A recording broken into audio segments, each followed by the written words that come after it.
Hello एवरीवन, वेलकम बैक टू दिस यूट्यूब चैनल। आज है 15 अक्टूबर। इस सेशन में द हिंदू एडिटोरियल का वोकेबलरी कवर करते हैं। तो अगर आप किसी भी कम्पिटेटिव एग्जाम का प्रिपरेशन कर रहे हैं तो वीडियो लास्ट तक जरूर देखिएगा। चलिए आज का वीडियो शुरू करते हैं एक मोटिवेशनल लाइन के साथ। तो दिया गया है कि मुश्किलें हमेशा बेहतरीन लोगों के हिस्से में आती है। अगर आप बेहतरीन हैं तभी आपके लाइफ में मुश्किलें, समस्या, प्रॉब्लम आएगा, क्योंकि वो लोग ही उसे बेहतरीन तरीके से अंजाम देने की ताकत रखते हैं। तो अगर आप बेहतरीन हैं तभी आप मुश्किल को बेहतरीन तरीके से अंजाम दे सकते हैं। इसलिए मुश्किल हमेशा आपके लाइफ में अगर आ रहा है तो समझ लीजिए कि आप अंदर से ताकतवर हैं और कोई भी मुश्किल आएगा तो हम उसका डट के सामना करेंगे। तो कभी मुश्किलों से घबरा के हारना नहीं है, थकना नहीं है, उससे लड़ना है। ठीक है, जब तक मतलब जीना है तब तक मुश्किलों से लड़ते रहना है। तो चलिए आगे बढ़ते हैं, देखते हैं आज का वर्ड। पहला वर्ड क्या दिया गया, तो वर्ड है विजिलेंट। विजिलेंट की बात करें तो ये एडजेक्टिव की तरह काम कर रहा है। इसका मीनिंग होता है a period of keeping awake during the time usually spent sleep especially to keep watch और प्रे। तो विजिलेंट मतलब होता है कि देखिए जब लोग सोते हैं तो उस टाइम क्या करना, उसका रक्षा करना, नजर रखना। जैसे आप देखते होंगे वॉचमैन का, तो वॉचमैन का काम क्या होता है, ठीक है। वॉचमैन वॉच से यहाँ से देख सकते हैं कि वो हमेशा नजर रखे रहता है कि कोई आया, कौन गया, कोई चोर तो नहीं आ गया, कोई गलत इंसान तो नहीं आ गया। तो विजिलेंट का मतलब होता है कि नज़र रखना किसी चीज़ पे, ठीक है। जैसे विजिलेंट के लिए आजकल हम लोग सीसीटीवी कैमरा का भी बहुत ज़्यादा यूज कर रहे हैं, ठीक है। सीसीटीवी कैमरा का भी यूज कर रहे हैं। तो इसका हिंदी मीनिंग क्या हो जाएगा, प्रदर्शन हो जाएगा, ठीक है। यानी कि किसी चीज़ को देखते रहना। अगर सिनोनिम्स की बात करें तो वॉच हो जाएगा, ठीक है। क्या होता है वॉच, यानी कि ध्यान से देखना किसी चीज़ को। सर्वाइलेंस मतलब भी क्या होता है, सर्वाइलेंस मतलब निगरानी करना होता है। क्या होता है, निगरानी करना। अगर लुकआउट हो जाएगा या फिर ऑब्जर्वेशन, किसी चीज़ को ऑब्जर्व करना। तो यहाँ पे समझ में आ गया सारे वर्ड का मीनिंग। अब चलिए इसके एंटोनिम्स की बात करते हैं। तो एंटोनिम्स क्या जाएगा, डिसरिगार्ड यानी कि किसी को हिडलेस हो जाएगा। इग्नोरेंस, इग्नोरेंस कर देना। इनडिफरेंट, डिसरिगार्ड मतलब क्या था, असम्मान, ठीक है। जिसका सम्मान नहीं करना, रिगार्ड नहीं करना। हिडलेसनेस हो गया, इग्नोरेंस हो गया या फिर इंडिफरेंस, ये सारे अपोजिट वर्ड हो गए किसके, तो विजिलेंट के, ठीक है। विजिलेंट मतलब क्या होता है, प्रदर्शन होता है, जैसे आप देख सकते हैं पिक्चर में। आगे बढ़ते हैं नेक्स्ट वर्ड की तरफ। नेक्स्ट वर्ड है अर्ज। अर्ज की बात करें तो ये नाउन की तरह काम कर रहा है। आप एक हिंदी में वर्ड सुने होंगे, अर्जी करना। क्या करना, अर्जी करना। अर्जी मतलब क्या होता है, रिक्वेस्ट करना किसी से। तो इसका मीनिंग क्या हो जाएगा, the action of urging someone to do something. तो अर्जी देखिए, इसको अर्जी से ही रिलेट कर सकते हैं। अर्जिंग, अर्जिंग मतलब होता है किसी से रिक्वेस्ट करना कुछ करने के लिए, उसको अर्ज बोलते हैं। तो इसका हिंदी मीनिंग क्या हो जाएगा, आग्रह करना, किसी से रिक्वेस्ट करना, आग्रह करना। अगर सिनोनिम्स की बात करें तो एपेटाइट हो जाएगा, कंपल्सन हो जाएगा, क्रेविंग हो जाएगा या फिर इम्पल्स हो जाएगा। एपेटाइट, कंपल्सन, क्रेविंग या फिर इम्पल्स, ये सारे सिमिलर वर्ड हो गए। एंटोनिम्स की बात करें तो डिसगस्ट, डिसलाइक, डिसटेस्ट या फिर हेट हो जाएगा, ठीक है। एंटोनिम्स क्या हो गया, डिसगस्ट, डिसलाइक, डिसटेस्ट या फिर हेट, ये सारे अपोजिट वर्ड हो गए। तो जैसे आप यहाँ पे देख सकते हैं कि ये क्या कर रहा है, बंदा इस स्नेल के ऊपर चढ़ के इसको अर्जी कर रहा है, आग्रह कर रहा है कि भाई बढ़ आगे चल, ठीक है। चलने के लिए रिक्वेस्ट कर रहा है। अगला है कॉन्फ्लिक्ट। कॉन्फ्लिक्ट नाउन की तरह काम कर रहा है। अगर इसके मीनिंग की बात करें तो इसका मीनिंग होता है ए सीरियस डिसएग्रीमेंट और आर्गुमेंट, टिपिकली ए प्रोट्रैक्टेड वन।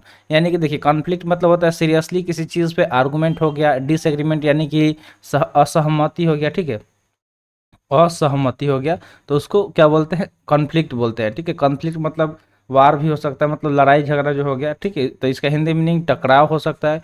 क्या हो जाएगा, टकराव हो जाएगा। अगर सिनोनिम्स की बात करें तो बैटल हो सकता है, क्लैश हो सकता है, कॉम्बैट हो जाता है या फिर कंपटीशन हो सकता है। तो ये सारे सिमिलर वर्ड हो गए।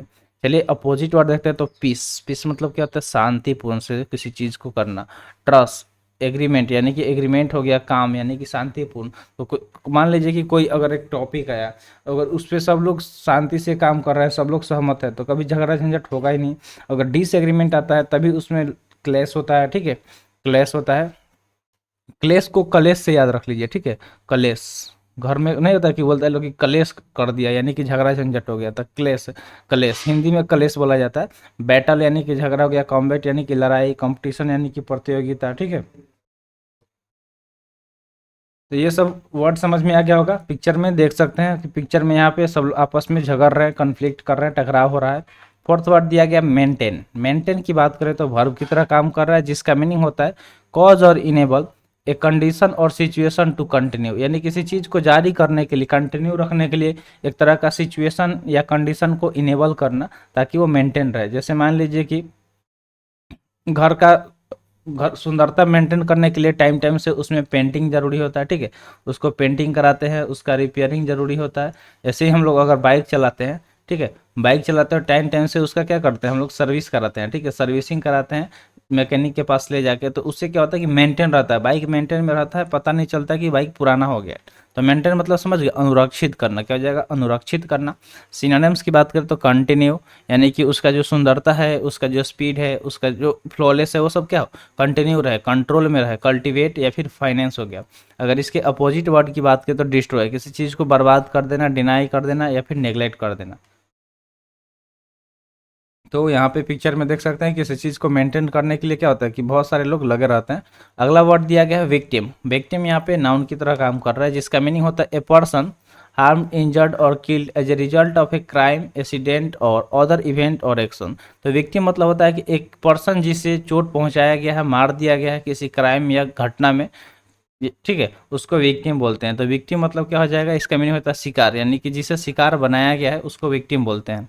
सिनोनिम्स की बात करें तो सफरर हो जाएगा, कैजुअलिटी हो जाएगा, फैटेलिटी या फिर लूजर हो जाएगा। ठीक है, क्या क्या हो गया, तो सफरर, कैजुअलिटी, फैटेलिटी या फिर लूजर।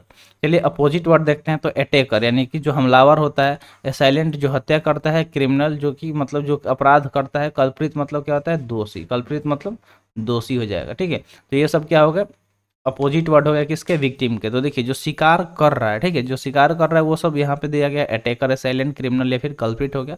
और जो शिकार बन रहा है उसको सफरर, कैजुअलिटी, फैटेलिटी, लूजर या फिर विक्टिम बोला जाएगा। ठीक है, जैसे मान लीजिए कि इसको हैरेस किया गया है या फिर कोई भी चीज़ इसके साथ मतलब कोई मतलब इसको हार्म किया गया, तो ये लेडीज़ को, तो ये क्या हो गई, विक्टिम हो गई, इसके साथ अगर कुछ गलत हुआ है तो।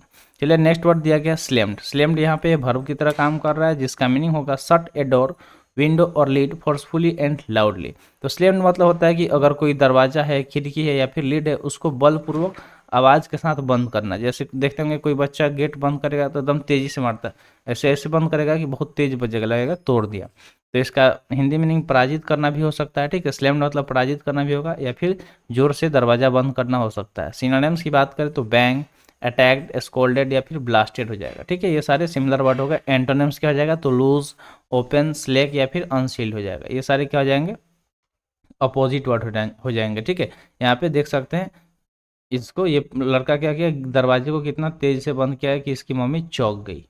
अगला वर्ड दिया गया है, वर्ड है सिग्निफिकेंट। सिग्निफिकेंट यहाँ पे एडजेक्टिव की तरह काम कर रहा है, जिसका मीनिंग होता है इन ए सफिशिएंटली ग्रेट और important way as to be worthy of attention. तो सिग्निफिकेंट मतलब होता है कोई चीज़ जो क्या हो, ग्रेट वे में हो, इंपॉर्टेंट हो, ताकि वो लोग उसे अटेंशन दे, उसको सिग्निफिकेंट बोलते हैं, जिसका हिंदी मीनिंग काफ़ी हो जाएगा।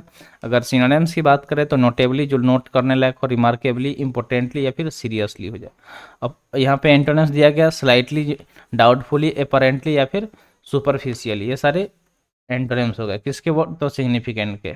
जैसे यहाँ पे इसमें दिखाया गया स्टडी, ठीक है, पढ़ाई के बारे में दिखाया गया है। तो जो पढ़ाई है हमारे लाइफ में काफ़ी ज़्यादा क्या इंपॉर्टेंट है। अगर आप टॉपर हैं तभी आपको लोग अटेंशन देंगे। ठीक है, अगर आप मान लीजिए क्लास में अच्छे हैं पढ़ने में, तभी टीचर भी आपको ज़्यादा अटेंशन देगा, वरना कोई आपको पूछने तक नहीं आता है। अगला वर्ड दिया गया इंश्योर, जो कि वर्ब की तरह काम कर रहा है, जिसका मीनिंग होता है make certain that something will occur और बी द केस। यानी कि इंश्योर मतलब होता है किसी चीज़ को सुनिश्चित कर देना कि वो होगा। ठीक है, तो इसका हिंदी मीनिंग सुनिश्चित हो जाएगा। अगर इसके सिनोनिम्स की बात करें तो सिक्योर, गारंटी, वारंटी या फिर सर्टिफाई हो जाएगा। एंटोनिम्स की बात करें तो हर्ट, फॉरगेट, इग्नोरेंस, इग्नोर या फिर इनवैलिडेट हो जाएगा। ठीक है, हर्ट, फॉरगेट, इग्नोर या फिर इनवैलिडेट क्या हो गया, एंटोनिम्स हो गया। तो यहाँ पे देख सकते हैं पिक्चर में। अगला वर्ड दिया गया है ग्रांटेड, जो कि कंजक्शन का काम कर रहा है। अगर इसके मीनिंग की बात करें तो इसका मीनिंग होता है use to admit that something is true before saying something else about it. तो यूज टू एडमिट मतलब ये एडमिट करना जरूरी है कि अगर किसी के बारे में हम बोल रहे हैं तो वो सही होना चाहिए, उसको ग्रांटेड बोलते हैं। तो स्वीकृति, अगर वो सही है तभी आपको स्वीकृति दिया जाएगा। सिनोनिम्स की बात करें तो एक्नॉलेज, एज्यूम्ड, एडमिटेड या फिर इंडिड हो जाएगा। एंटोनिम्स इसका क्या हो सकता है, तो अनएक्सेप्टेड, रिफ्यूज या फिर डिनाई, किसी चीज़ को अस्वीकार किया गया, अस्वीकार।